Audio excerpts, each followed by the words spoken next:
Excellences, Mesdames et Messieurs, cette cérémonie se tient dans un contexte particulièrement restrictif dû à la pandémie. Les personnes sont juridiquement et administrativement inexistantes, ce qui crée de nombreux obstacles à leur accès à toutes les politiques mises en place par les gouvernements en matière d'éducation, d'emploi, de logement, de justice et de santé. Le chef de l'État, son Excellence M. Alassane Ouattara, a reçu une conférence ministérielle ici à Abidjan, c'était le 15 février 2015-20. À l'occasion de cette conférence, il a pris l'engagement ferme de faire en sorte qu'en Côte d'Ivoire, on ne parle plus d'apatride. Il en a fait une priorité. Il a même fait un plaidoyer très fort auprès de ses homologues de la sous-région. Ça fait 6 ans que l'engagement a été pris. Et nous avons, à la DARA, nous sommes le partenaire gouvernemental du ACR. Nous nous attelons à cette tâche pour faire en sorte que les promesses du chef de l'État deviennent une réalité. Nous venons d'avoir les 2 arrêtés qui nous permettaient de relancer cette activité. C'est-à-dire faire en sorte que nous mettions en place les commissions nationales d'éligibilité et de recours au statut d'apatride. En matière de chiffres, vous constatez bien que c'est maintenant qu'on met en place des structures. Et c'est maintenant que nous allons faire des études, des recherches, des campagnes pour connaître la réalité sur le terrain. Il a été avancé en 2012 le chiffre de 750 000 apatrides en Côte d'Ivoire. Et je crois la matière aussi en 2018, à la demande des autorités ivoiriennes, l'Institut national de statistique avait diligenté une campagne sur le terrain pour essayer de vérifier ces chiffres, la réalité de ces chiffres. Nous sommes dans ce processus. Oui, mais la commission, comme vous avez dit tout à l'heure, nous avons 2 commissions. Il y a une commission par ministère. Chaque ministère technique est représenté à cette commission. Il y a 2 commissions. Il y a une commission nationale d'éligibilité. C'est cette commission qui reçoit les dossiers des demandeurs. Elle analyse ces dossiers. C'est un travail poussé, qui a rapport même avec leur pays d'origine, parce qu'ils n'ont pas de pays. Mais c'est pourquoi nous avons fait appel à la communauté de la CEDEAO pour faire en sorte qu'il y ait une certaine coopération, pour faire en sorte que ces enquêtes qui vont être menées aboutissent.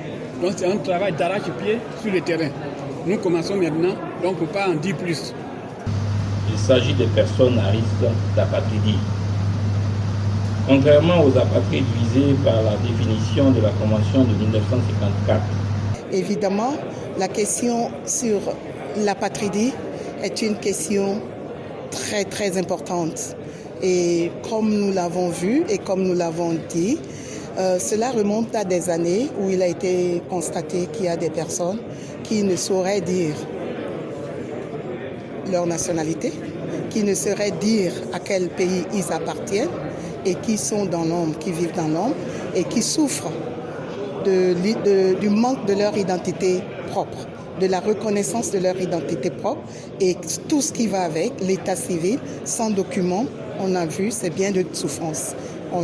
Sans acte de naissance, sans jugement supplétif, sans certificat de nationalité, on ne peut pas avoir des diplômes puisqu'on ne peut pas aller à l'école.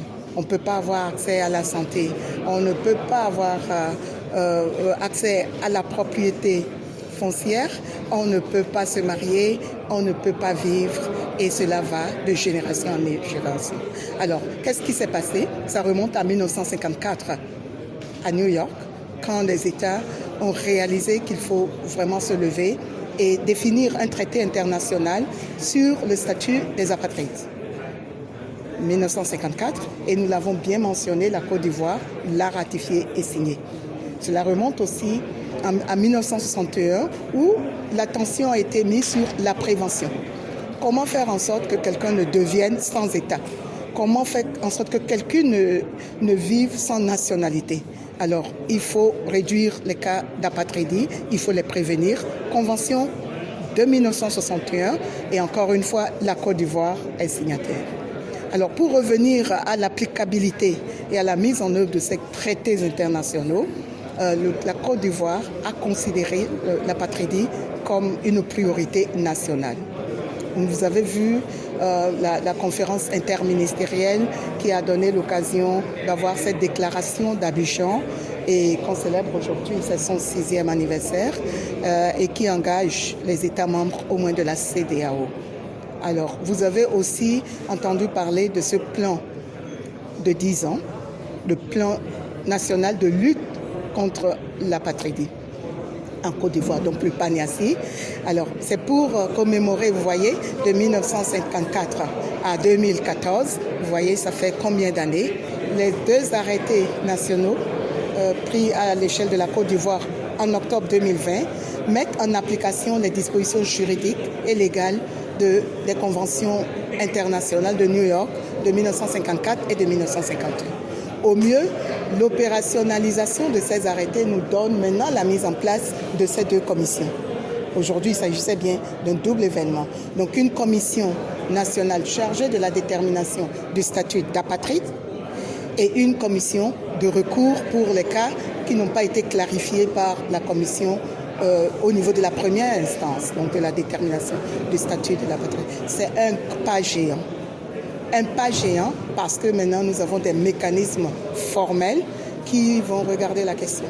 En plus de toutes nos campagnes de sensibilisation, d'information, de communication pour que chaque enfant qui naisse soit enregistré et à la base un acte de naissance ou à moyen terme un jugement supplétif ou un certificat de nationalité pour que quand même un être humain en Côte d'Ivoire dise d'où il appartient à quel pays.